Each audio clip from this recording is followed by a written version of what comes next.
And while the U.S. President Donald Trump is set to host the White House first cryptocurrency summit on March 7th. Days before his return to the White House, President Trump and First Lady Melania Trump each launched their own cryptocurrency coin. The combined valuation of the coins reached $9.5 billion on Inauguration Day. U.S. crypto reserve will elevate this critical industry after years of corrupt attacks by the Biden administration. Trump wants to be the first crypto president. At the time of recording, he has been in office only for a few weeks, and he's already done a lot to win the title of crypto president. Once this video is out, it will probably already taken place, but a couple of days from now, on the 7th of March, the White House will host the first White House Crypto Summit, an event set to bring together industry leaders, regulators, and crypto experts to discuss regulatory policies, stablecoin oversight, and Bitcoin's role in the US financial system. Some crypto enthusiasts are happy with the new president's initiatives, as they think that they will be beneficial for liberalizing the crypto market, but this is not the full story. In this video, I'm discussing Trump's role in crypto liberalization and the potential criminal threats. Let's start from the beginning.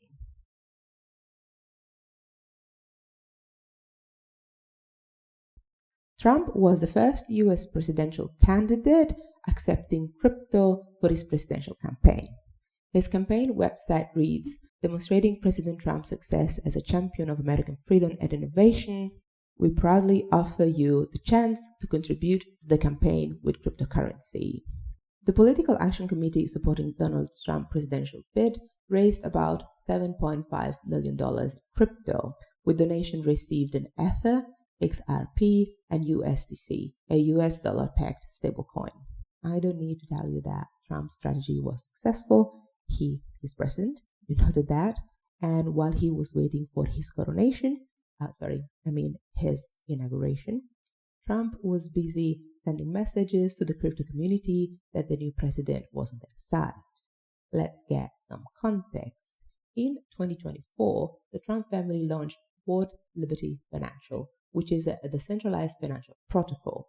It is like a platform that uses blockchain technology to transfer crypto peer-to-peer instead of using third-party intermediaries like a bank. Before the inauguration, World Liberty Financial bought 4,563 Ether, worth $15 million US, making World Liberty Financial a significant Ether holder. The risk is that the World Liberty Financial is trying to do a pump and dump operation, allegedly. I'll talk more about pump and dump in another video. All the details are in the description, but in short, a pump and dump operation is when a group of individuals buy a large quantities of an asset, creating a spike in the demand.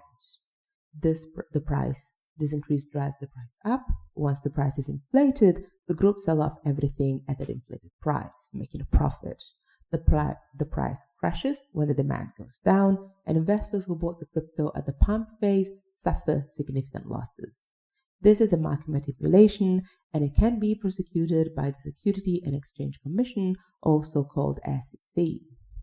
In regards to crypto, the SEC has already charged individuals for crypto-related pump and dump schemes in the past.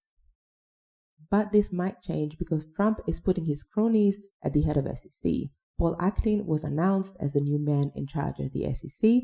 Acting is a lawyer who has long advocated for crypto deregulation, and we can expect him to bring a softer approach to crypto at the SEC.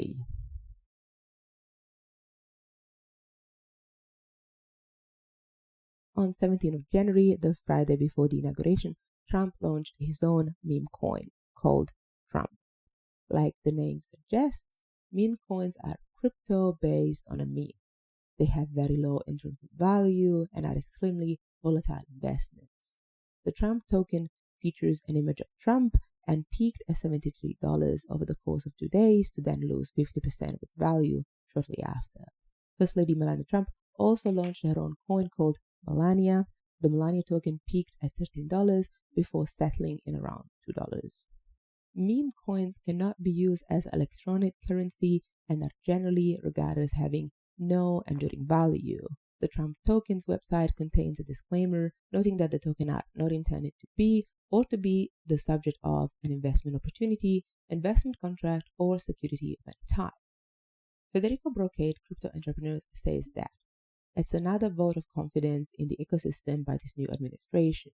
This falls squarely in the category of continued promotion and acceptance and embracing of digital assets by this new administration that's coming into power.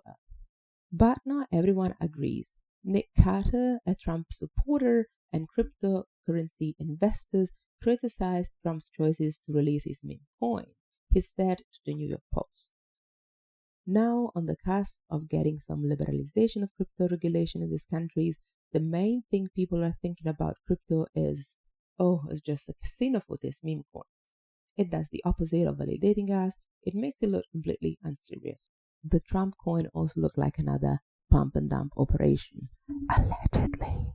At the time of the launch, Trump owned 80% of the Trump token. Remember, this was just a few days before the inauguration, so Trump could use the hype created by his inauguration to pump the coin before selling at the top of the market and making a huge profit. On 21st of January, one day after the inauguration, Trump signed full and unconditional pardons for around 1,500 people, including Ross Ulbricht, who operated Silk Road, the dark web marketplace commonly used to sell illegal drugs, usually via Bitcoin payment. Ulbricht was convicted in 2015 in New York, and he was found guilty of charges including conspiracy to commit drug trafficking, money laundering, and computer hacking. During his trial, prosecutors said Ulbricht's website sold more than $200 million worth of drugs anonymously. Silk Road was one of the first major platforms to popularize Bitcoin, and Trump's pardon of Ulbricht can be interpreted as a symbolic gesture supporting crypto freedom.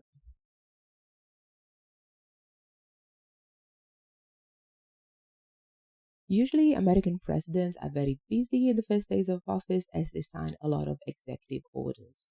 These are used to give direction to the new administration, and right now, at the time of recording, Trump has signed a lot of executive orders, just as usual.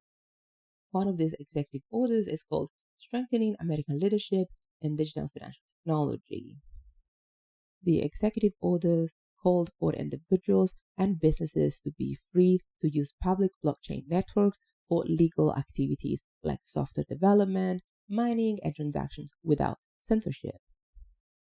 The executive order also called for the US dollar sovereignty to be strengthened by supporting the growth of legitimate dollar-backed stablecoin worldwide.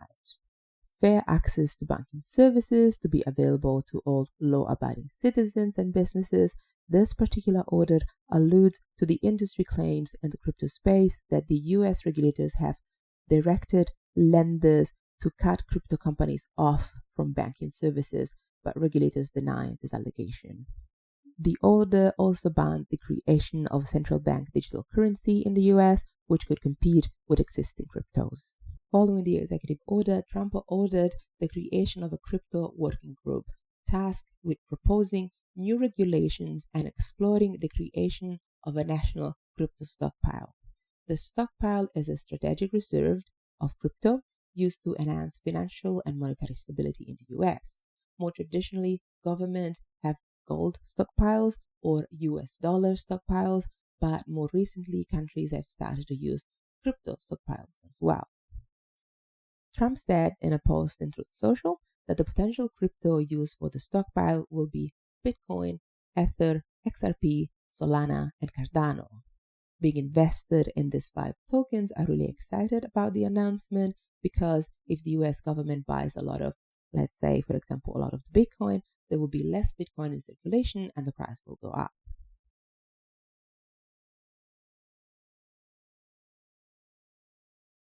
This is going to be the more technical point on the Trump crypto policy, so bear with me on this one.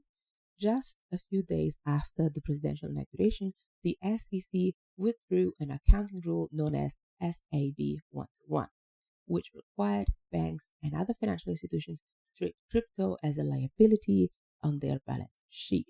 What does this mean? Crypto were considered liabilities because financial institutions like banks were under an obligation to return the cryptos to the client upon request. In other words, crypto were treated like a deposit. When you deposit money in a bank, you are essentially lending that money to the bank. The bank owes the money to you and need to give it back to you when you ask. The classification of crypto as liability meant that banks had to do much more monitoring and compliance, so they were much less likely to offer crypto custody services. The withdrawal of SAB 121 has now changed this approach, and banks are now allowed to classify cryptos as assets instead of liabilities.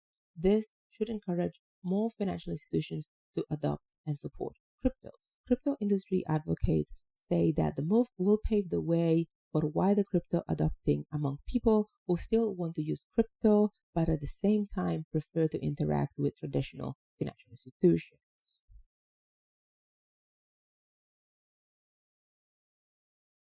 After Donald Trump was banned by other social media, he created his own Truth Social, which had dubious success so far. Regardless of the success or lack of thereof, Trump has great expansion plans for the Truth Social, and at the end of January, he announced plans to branch out into financial services, including crypto services, of course. The new service provider is named Truth.fi. Devin Noon, CEO of Trump Media, stated, Truth.fi is a natural expression of the Truth Social movement. We began by creating a free speech social media platform, and now we're moving into investment products and decentralized finance. The Truth.fi will bring some old-fashioned conflict of interest for Donald Trump. On the one hand, he is the head of the government promoting the regulation of the crypto space, and on the other hand, he is investing heavily on crypto service providers. What can go wrong, am I right?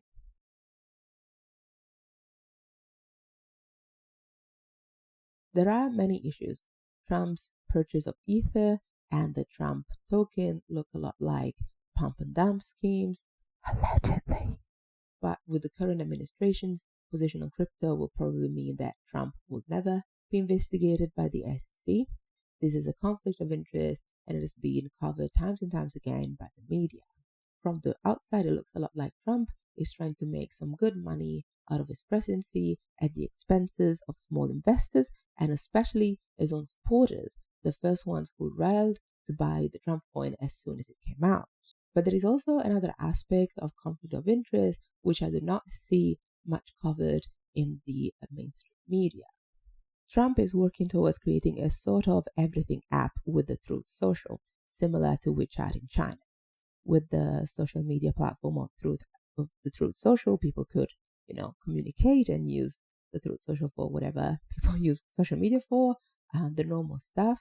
But also with the new Truth.fi, the platform is expected to be used for crypto payments and exchanges. This type of financial service providers require compliance, anti-money laundering procedures, anti-scam preventions, anti-fraud, all of this stuff. The service provider need to identify the customer, monitor transactions, report suspicious activity to the authorities. All of this stuff costs money. Some crypto service providers choose not to comply with the regulation, and they get pretty big fines or prison sentences for the senior managers. Yes, I'm looking at you, Binance. But if Truth.fi is controlled by Trump, and at the same time the SEC is heavily influenced by Trump, well, any violation of compliance and any violation of prevention will likely be overlooked. Trump will save a lot of money on compliance costs, and Truth.fi will open the gates to criminal exploitation and will make crypto space less safe for everyone. If you made it till here, thank you so much. My name is Julia from Total AML. On my day job, I help businesses comply with anti-money laundering regulations, and here on YouTube, I talk about anti-money laundering, money laundering, fraud, all of this fun stuff. If you're interested in this topic, please comment, like, subscribe. All of these things really help the channel. And this is all for me now, and I'll see you on the next one.